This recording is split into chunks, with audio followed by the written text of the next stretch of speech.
I used the iPhone 15 Pro for over 4 months, testing the camera, battery life, and exploring features like the action button.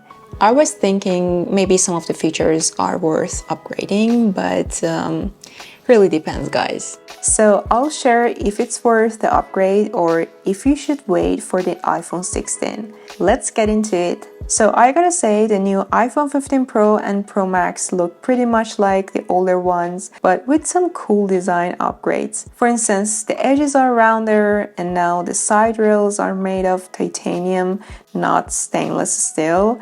It's lighter, about 10%, and screen sizes are similar to the previous model, with a 6.1-inch screen for the 15 Pro and 6.7 inches for the 15 Pro Max, but the bezels are slimmer and it has a modern touch.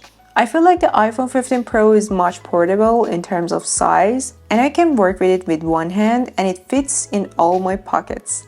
The mute switch is also replaced with this new action button, but let's see if it can actually prove its worth later. Also, as we've heard, the new iPhones had some reports of overheating due to certain apps, but Apple fixed it with a new iOS update. I haven't felt any overheating since I got mine, but if you face it, update your iPhone to the latest iOS right now.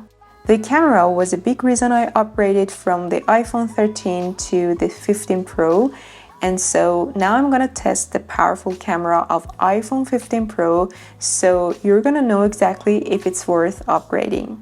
So guys, I've gotta tell you, when I gather with my friend, we end up using the iPhone 15 Pro or Pro Max for photos and videos. They keep saying that this iPhone makes all memories feel like filmmaking. That's why the camera was a big reason I upgraded from iPhone 13 to iPhone 15 Pro.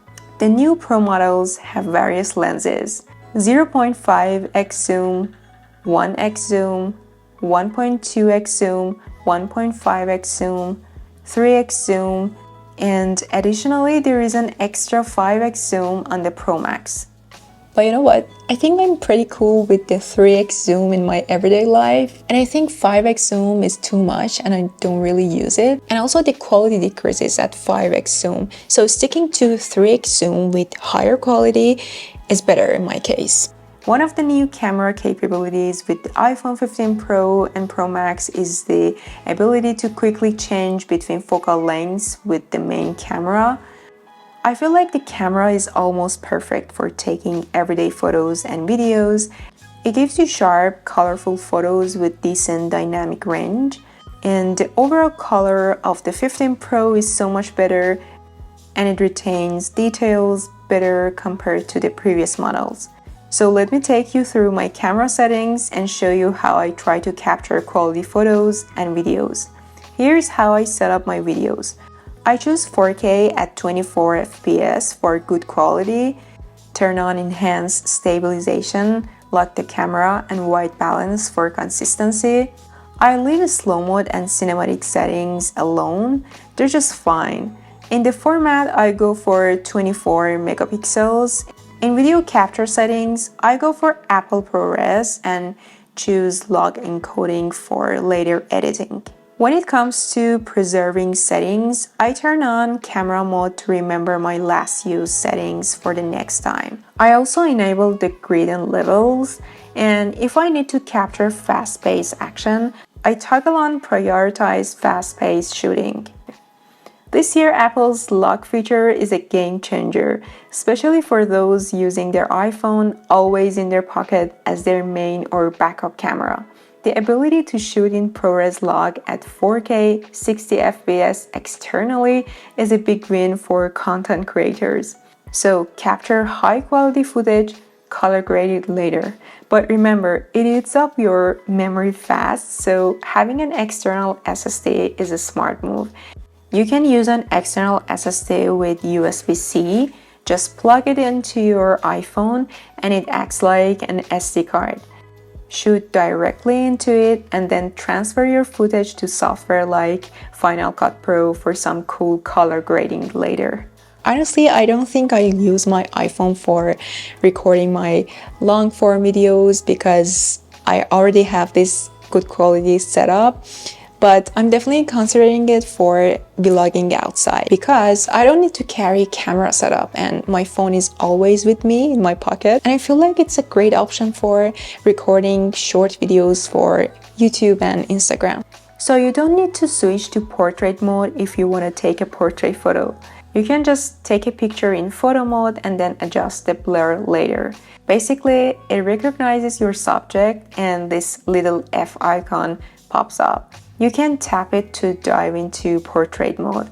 It still grabs the depth data. And later in the photo gallery, hit edit to decide if you want that portrait vibe. Adjust the blur and even change the focus point.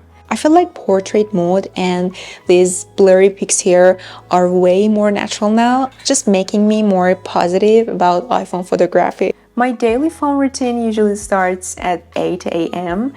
Most of the time, I'm not doing heavy stuff like gaming or filming all day. I use it for YouTube, Instagram, text, calls, and some video recording and pictures.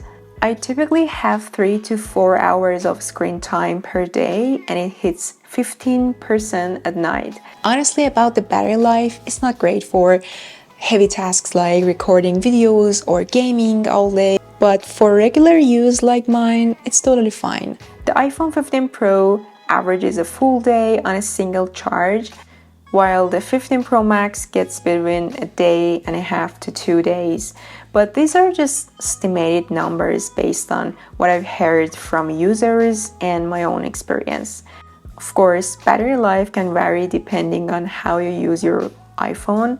And in my experience, iPhone 15 Pro also lasts a full day, unless you're doing some power-hungry stuff like recording 40 videos all day.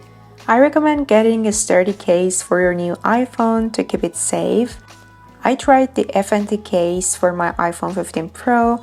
It's budget-friendly and supports magnetic charging and offers excellent protection with raised edges for the screen and camera, so they prevent the phone from coming into direct contact with the ground.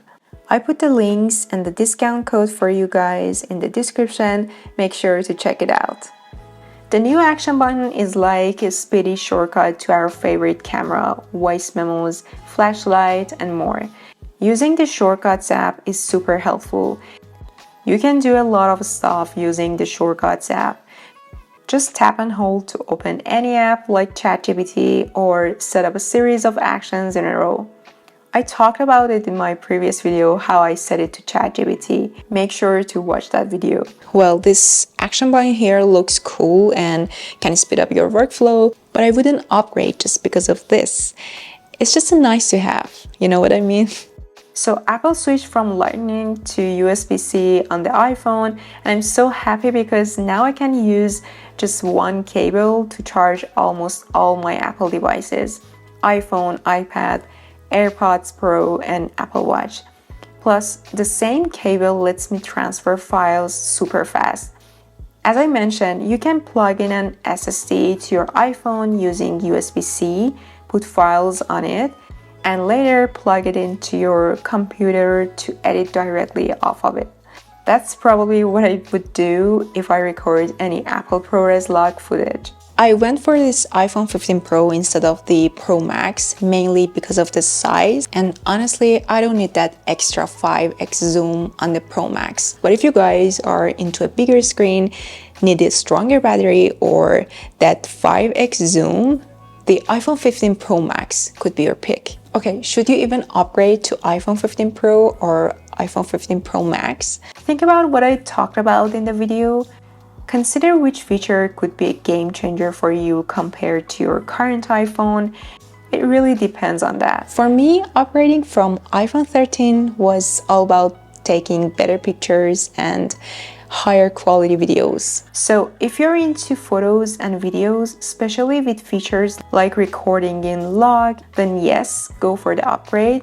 Especially if you're a content creator and want to start making high quality videos with this iPhone in your pocket, or create short videos with a quality pocket size gadget that's always with you. So let me know guys in the comments below if you've considered upgrading and what is your main reason. See you guys with more tech videos.